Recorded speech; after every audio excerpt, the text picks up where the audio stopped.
Hello, I'm Father Ben from St. Francis Episcopal Church in Macon, Georgia, and this is my weekly message for our Friars Messenger.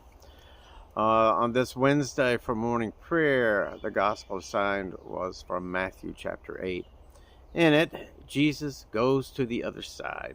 And Jesus, in Jesus' ministry, is not really a respecter of boundaries, of false boundaries, geographical boundaries, uh, even community boundaries placed around certain people to keep them out. And this is another example of Jesus crossing a boundary to an area of which in first century Palestinians didn't actually go, because it was more Gentile territory. They're not Jewish. And Jesus goes across and confronts two demoniacs, as Matthew calls them, confronts Jesus, and everybody's afraid of them. They won't let people pass.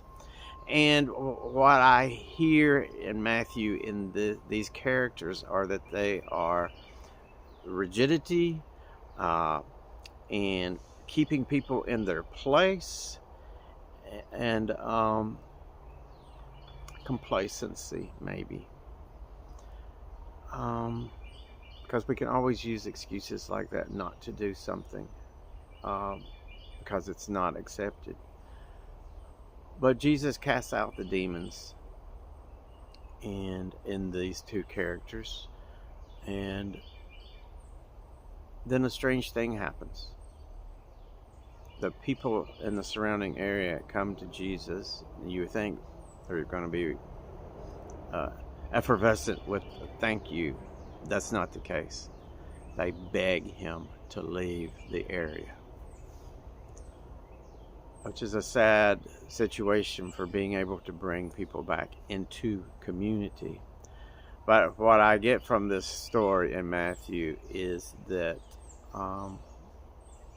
we grow used to the way things are.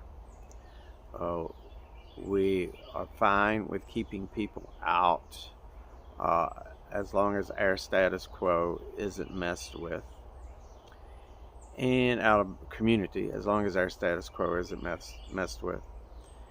And it's and the fear that paralyzes. I mean, maybe there were some legitimate fear from the people that they were, something's going on here, and that the powers to be, those in authority, don't like stuff going on that they're not causing. So they may fear that something bad will happen to them. But that in itself freezes us, makes us get used to being in a position of just all about ourselves. And that is not the ministry, as Matthew clearly shows us, that Jesus had in mind.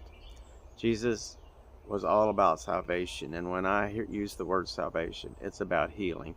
It's about bringing people back, lifting them up, letting them know that they are loved.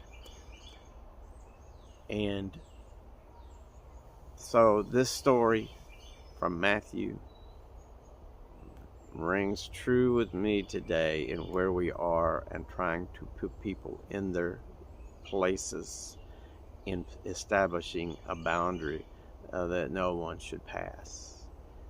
And that's not the gospel.